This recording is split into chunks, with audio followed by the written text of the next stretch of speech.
안녕하세요. 오늘은 현재 시점에서 가장 중요하게 바라보고 있는 한 가지 핵심 포인트에 대한 이야기를 전해드려 보겠습니다. 참고로 이 부분에 대해서 와이프하고 저하고도 일치하는 부분도 있고 또 생각이 다른 부분도 존재하는 것 같아요. 이제 어떻게 바라보냐에 따라서 다르긴 한데요. 어제도 엄청나게 큰 상승이 있었습니다. 물론 이제 도지의 수장 자리에서 이제 물러나면서 완전히 이제 올인을 하겠다는 그 이야기들도 되게 좀 호재로 나왔던 것 같아요. 근데 참 아이러니하게도 그런 이야기를 가지고 주가가 어떻게 7% 가까이 올라갈 수 있냐. 물론 뭐 지표도 좋은 게 나오고 하긴 했지만은 이렇게 무거운 주식이 7% 넘게 올라갈 수 있냐 좀 아이러니하긴 합니다만은 떨어질 때도 그런 폭으로 떨어졌잖아요. 하루에 15%도 떨어진 적이 있기 때문에 그런 측면에서 봤었을 때는 또 일어나지 말라는 법은 없었던 7% 가까운 상승이었던 것 같습니다. 그래서 지금 이전에 한번 말씀드렸었죠. 테슬라의 주가 역사로 보면은 앞자리가 3으로 있었던 적은 되게 짧았었다. 그래서 2가 아니면은 4가 될 것이다. 그래서 2가 앞자리가 200일 때 이게 2였죠. 그때 3이 되는 순간에 아주 오래 머무르지 않고 바로 4로 갈 것이다. 400달러대로 갈 것이라고 말씀을 자주 드렸었던 것 같은데요. 그 시나리오가 나올 가능성이 조금씩 커지고 있는 것 같긴 합니다. 자, 그런데 그러면 마냥 기쁘고 와, 또 400달러 가는 것이 되게 기정사실화까지는 아니지만은 차트 흐름상 뭐 파동 이야기도 있고요. 뭐 콜옵션 이야기 여러 가지 이야기들이 많이 있는 것 같긴 합니다. 자, 그 관점으로 봤었을 때 400달러 이상 간다는 이야기들이 되게 많은 것 같아요. 근데 뭐 200달러 초반까지 하락했었을 때도 그런 차트 분석이라든지 여러 가지 뭐 풋옵션, 콜옵션 여러 가지 상황으로 봤었을 때 떨어진 것이니까 아니 떨어질 때는 그 이야기들이 맞고 또 올라갈 때는 그 이야기들은 통하지 않는다고 할 수는 없잖아요.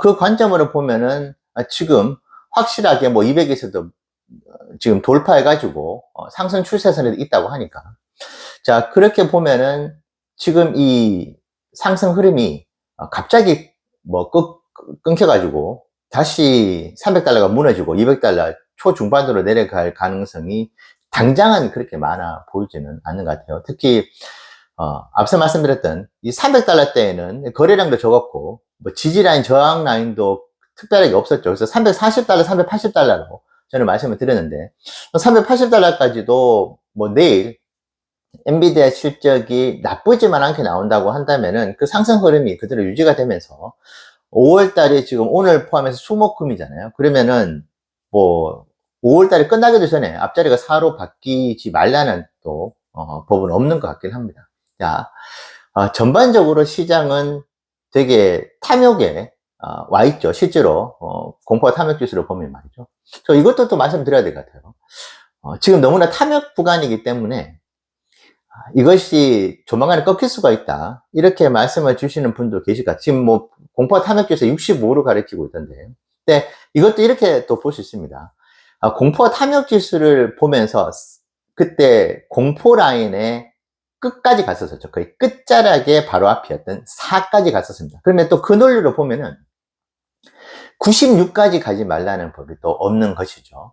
뭐 관세에 대한 이야기들이 긍정적으로 나온다든지 매크로적으로 말이죠. 그래서 공포와 탐욕 지수만 보더라도 4까지 갔는데 96까지 가지 말라는 법이었고 지금 65라고 한다면은 30%가 넘게 올라갈 여력이 여전히 존재를 하는 것입니다. 96까지 간다는 말이죠. 그러면 탐욕이 끝자락까지 가는 상황이 만약에 온다고 하면 지금부터 주가는 상승 흐름을 보일 수가 있는 것이잖아요. 자, 전반적으로 봤었을 때 지금도 늦지 않았다고 생각이 들기도 합니다. 자, 근데 저희 같은 경우에는 아주 초장기로 모아가는 투자자들이잖아요. 그래서 뭐 그렇게 일희일비 하진 않습니다.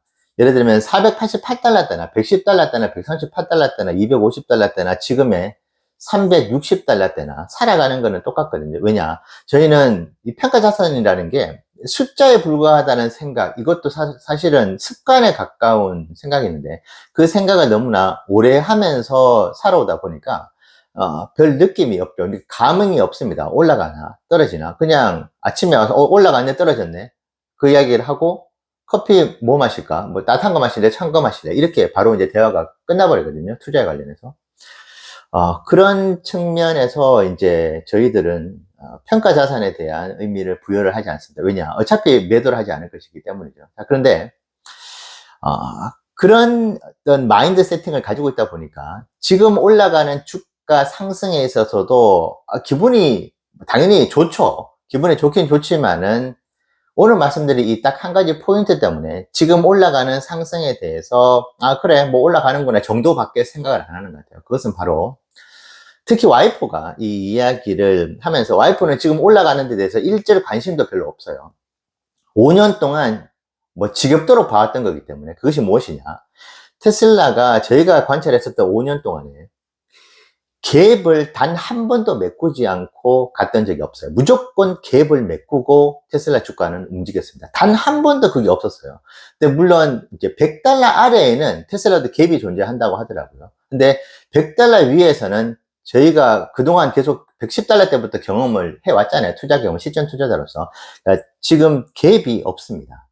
그러니까 메꾸지 않은 갭이 없는데 지금 딱 하나가 있죠. 바로 이번에 $290를 돌파하고 난 뒤에 이제 $300를 바로 튕겨져 올라갔었잖아요.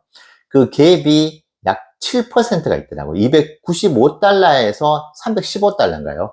근데 그 갭이 지금 7%가 있는데 보통 5% 이상, 3% 이상이라 하더라도 갭이 존재한다고 이야기를 하는데 7%면 생각보다 큰 갭이 지금 $200 후반과 $300 초반에 있는 것이거든요. 그래서 와이프의 생각은 100%로 갑니다. 100% 295와 315 그 갭을 메꾸러 내려올 거다. 절대로 내려오지 않을 것이라고 우리가 믿고 있었던 상황에서도 역시나 메꾸고 왔었던 것이 테슬라 주가 흐름이었고 2024년 3분기 때 테슬라의 실적이 그렇게 좋아가지고 갭 상승을 했었죠. 당시에 당일날이 20%가 올랐는데 이번에 놀랍게도 이번 하락장에서 그 갭을 메꾸고 다시 올라갔습니다.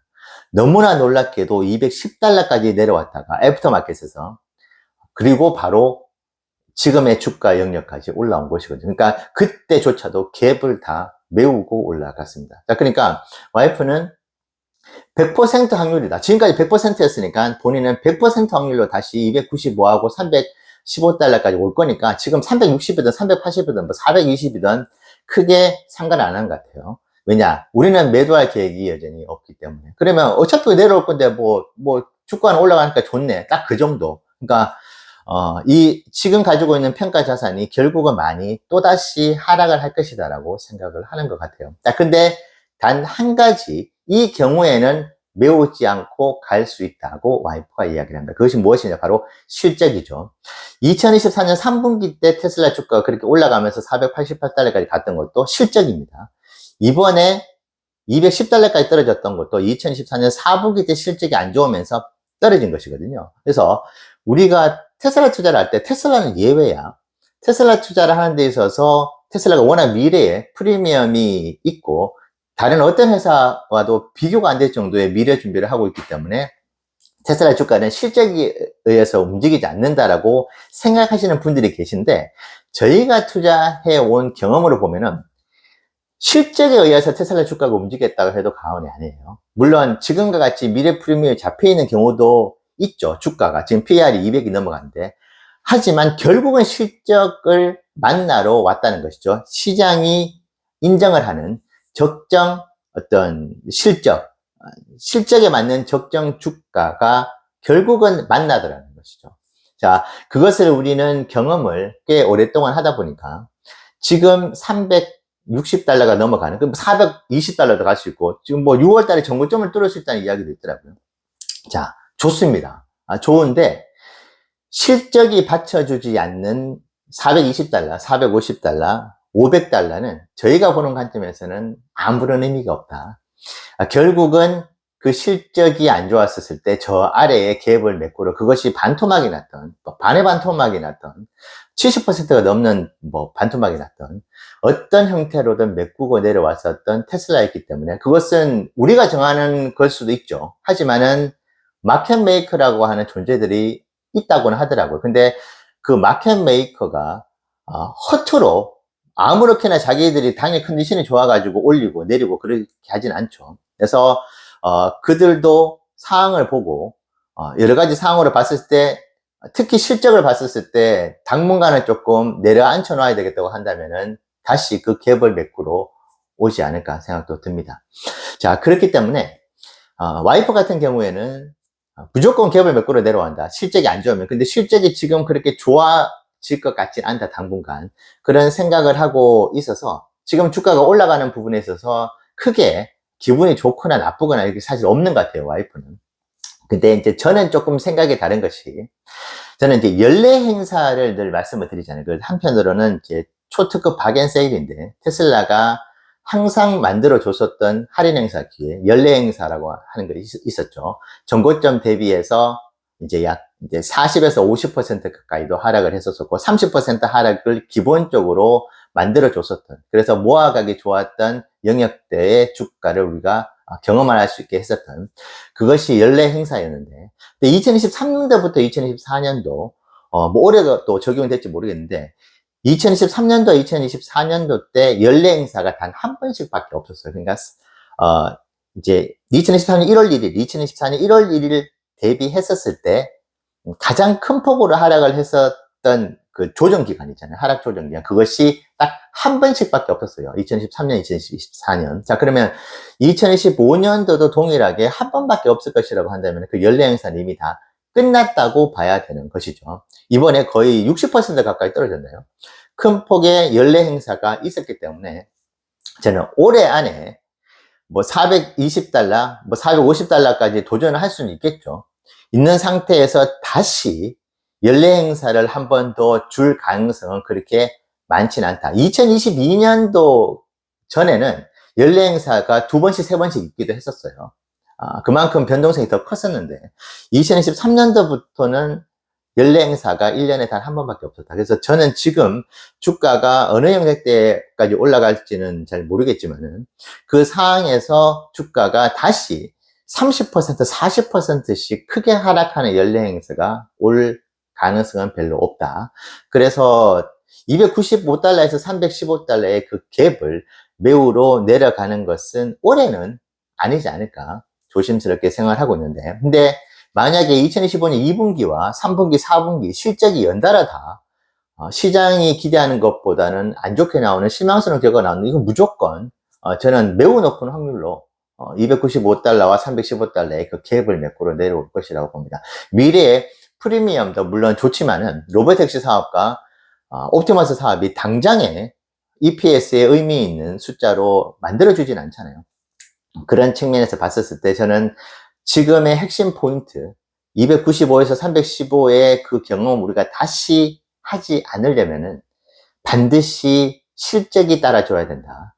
그것은 아마 테슬라 투자를 오래 하신 분들이라고 한다면은 뼈저리게 경험을 통해 가지고 깨닫고 계실 거라고 생각합니다. 그리고 엔비디아 역시도 지금의 주가 영역까지 올 수 있었던 결정적인 계기는 기승전 실적이었거든요. 그래서 엔비디아 같은 경우에는 갭이 정말 많아요. 제가 기억하고 있는 갭만 4개가 넘습니다. 근데 그 갭을 왜 메꾸지 않고 계속 고공행진했을까요? 바로 실적이 따라줬기 때문입니다. 이것은 테슬라도 예외가 있진 않아요.